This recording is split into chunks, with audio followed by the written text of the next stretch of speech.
আজকের দিনটা যে আমাদের এরকম ভাবে কাটবে সত্যি আমি আর আমার বর একবারের জন্য ভাবিনি। সকালে ঘুম থেকে উঠেছি আমি একটু লেট করে, কিন্তু আমার বর 8টার সময় উঠে ডিউটি চলে গেছে।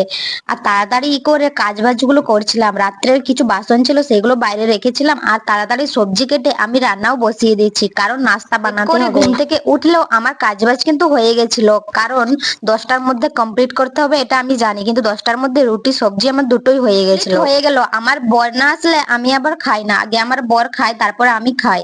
তো কমপ্লিট তো আমার 10টার মধ্যে হয়ে গেছে। তারপর আমি আধা ঘন্টা দেখলাম যে আমার বর এখনো আসেনি, আর 10:30টার সময় আমি একবার ফোন করলাম, বললাম এখনো আসেনি নাস্তা করতে, তো বলছে আজকে লেট হবে, কাজের একটু চাপ আছে, মেশিন বন্ধ আছে, আমি একটু লেট করে যাব। আমি চা বানাচ্ছিলাম কারণ ভাবছি একটু চা আর বিস্কিট খেয়ে নি, তারপরে দুজন একসাথে নাস্তা করব।